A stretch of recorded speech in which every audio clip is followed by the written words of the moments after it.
જય દ્વારકાધીશ, જય માતાજી, હર હર મહાદેવ। તો આજના વિડીયોમાં કહીશું આપણે બ્લાઉઝ ટાઈપ કાપડાનું કટિંગ। બ્લાઉઝ ટાઈપ કાપડામાં અહીં હૂક આવશે અને પાછળની સાઈડ જેમ આપણા બ્લાઉઝમાં ડિઝાઇન્સ હોય છે ગળામાં, એ જ રીતે આમાં પાછળ પણ દોરીની ડિઝાઇન આવશે। તો આ છે આપણા કાપડાનું માપ, જેના માપે આપણે આજે કટિંગ અને સ્ટિચિંગ કરવાનું છે। આ જ માપ લેવાનું છે આપણે। અને આ છે આપણું અસ્તર, જેના પર આપણે આપણા કાપડાનું કટિંગ કરવાનું છે। અને ત્યારબાદ આ અસ્તરને આપણે આપણા જે મેઇન ફેબ્રિક છે એની પર મૂકીને એનું કટિંગ કરવાનું છે। તો આપણું અસ્તર છે એને આ રીતે વાળી દેવાનું છે। હવે આપણે કાપડાનું બાજુનું માપ લેવાનું છે। આપણે પહેલાં કરશું બાજુનું કટિંગ।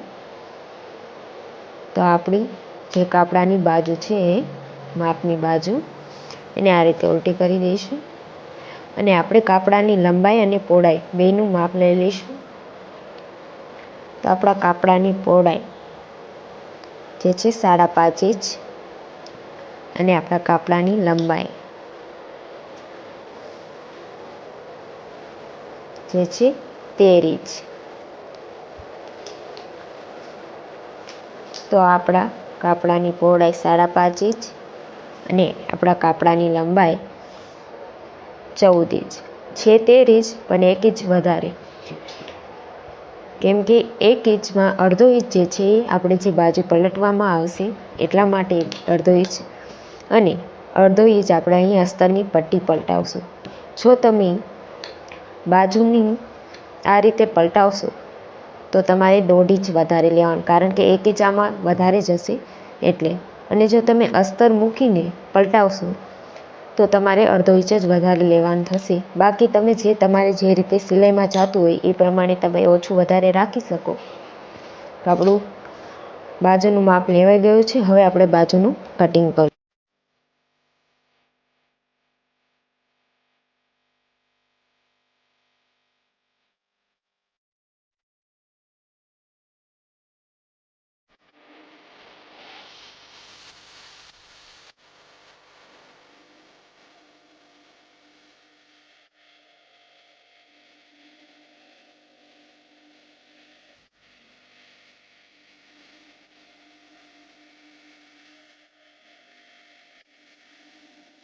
તો હવે આપણે પેટનું કટિંગ કરીશું। તો પહેલાં આપણે એની લંબાઈ લઈ લઈશું 5 ને 2, તો આપણે લઈશું 6 ને 2। અહીં અને અહીં પલટવામાં જશે એના માટે આપણે 1 ઇંચ વધારે લઈશું।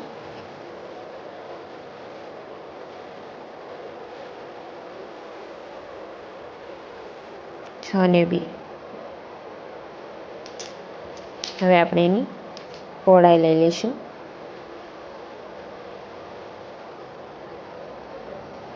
આ રીતે સેન્ટરમાંથી લેવાની છે એની પહોળાઈનું માપ।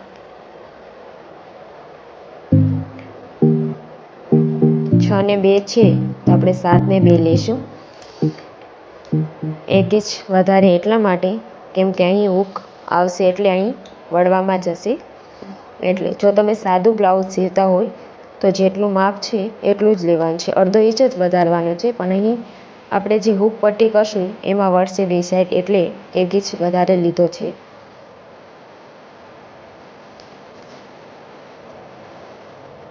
સાત ને 2।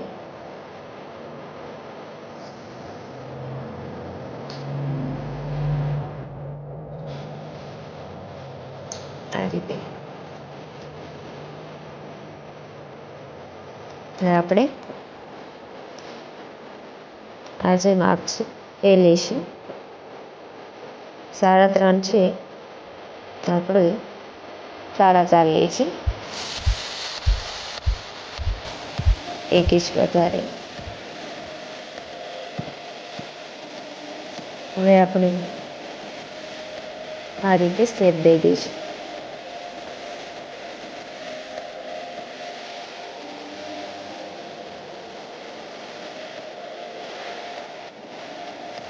તો આપણા પેટનું હવે આપણે કટ કરી લઈશું।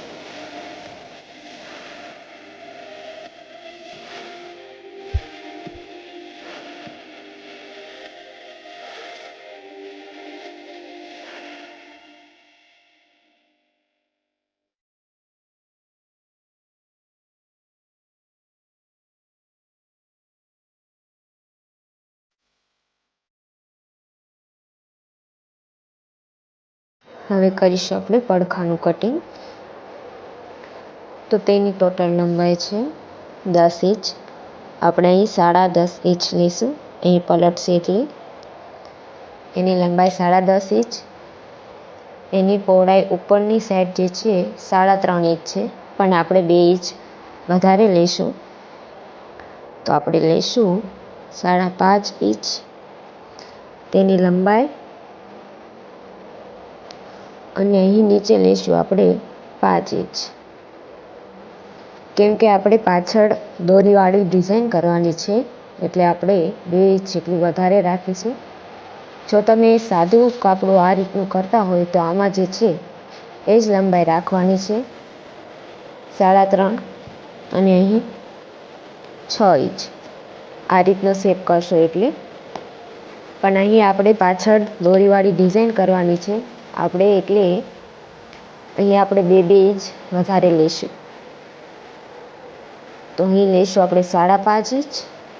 ઉપરનો ભાગ હંમેશા મોટો હોય છે અને નીચેનો ભાગમાં અડધા ઇંચ જેટલો તફાવત હોય છે. તો અહીં લઈશું આપણે 5.5 ઇંચ અને અહીં લઈશું આપણે 5 ઇંચ, અને એની લંબાઈ 10 ઇંચ છે તો આપણે 10.5 ઇંચ લઈશું.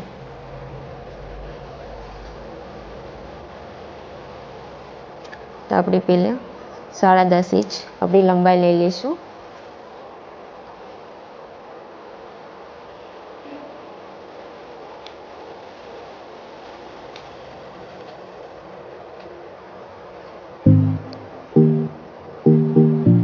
તો આપણે આ જે છે આપણા મોટો ભાગ 5.5 ઇંચ,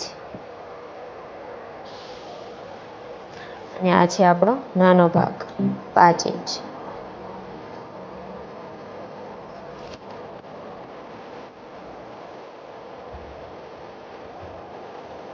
આ રીતે આપણે જોઈન્ટ કરી દઈશું.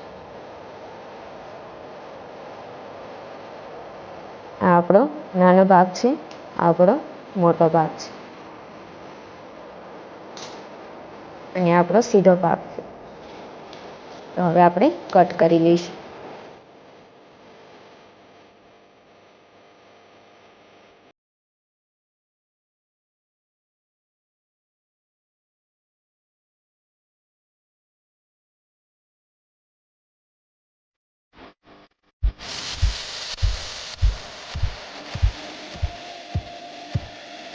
તો હવે કરીશું આપણે સીધું કટિંગ.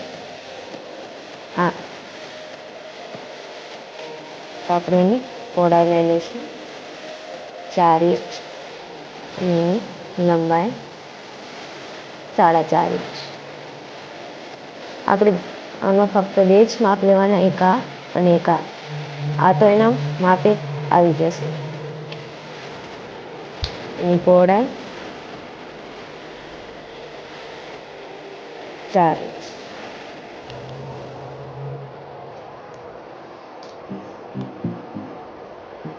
એની લંબાઈ 4.5 ઇંચ.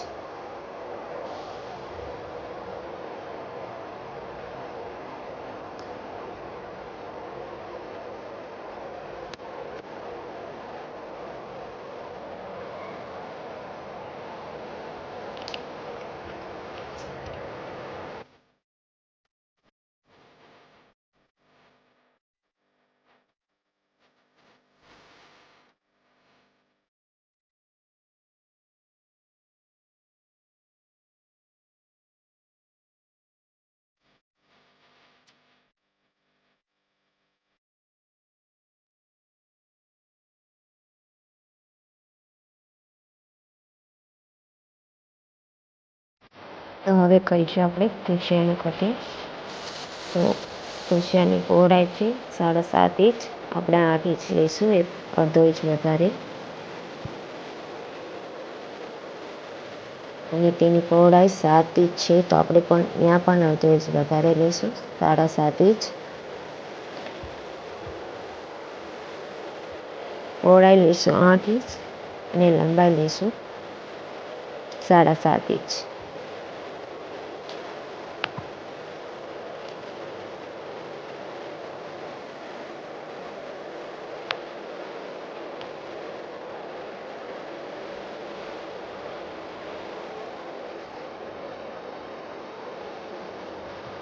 8 ઇંચ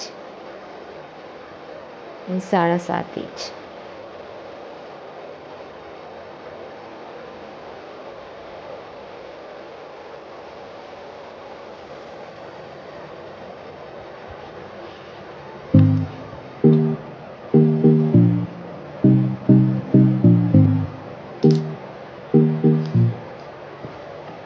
હવે આને કટ કરી લઈશું.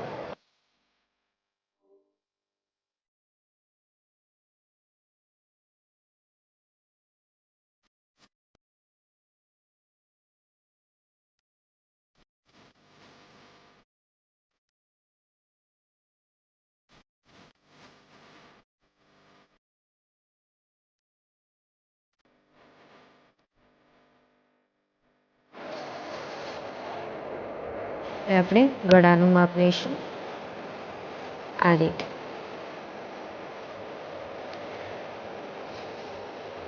આ જે વચ્ચે ધારી હોય છે ત્યાં અને આ જે વાયર સાથે જોઈન્ટ હોય છે ત્યાં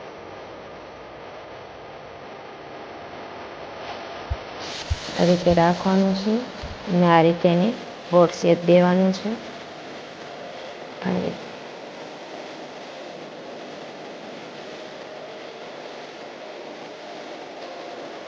મારે આનેથી ઊંચું ગળું કરવાનું છે તો હું થોડુંક ઊંચેથી માપ લઈશ.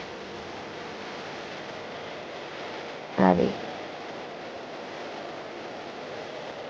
મારે જે આ માપનું ગળું છે એનાથી થોડુંક ઊંચું રાખવાનું છે તો હું એ રીતે કટ કરીશ.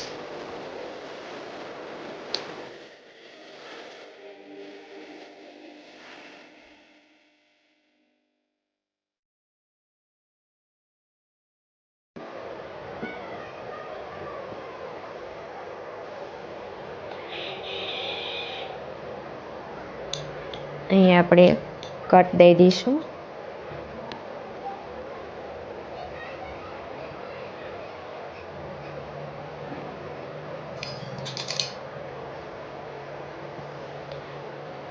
આ રીતનો જેમાં કટ આપ્યો છે એ રીતે કુશિયાનું કટિંગ પણ થઈ ગયું છે.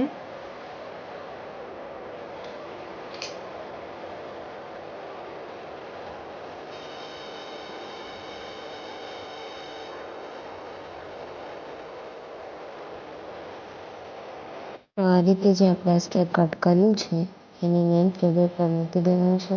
કટ કરી દેવાનું છે તો આપણે મેઇન ફેબ્રિક ઉપર કટિંગ થઈ ગયું છે. હવે આપણે અસ્તર શેપ કરીશું આ કટિંગનું.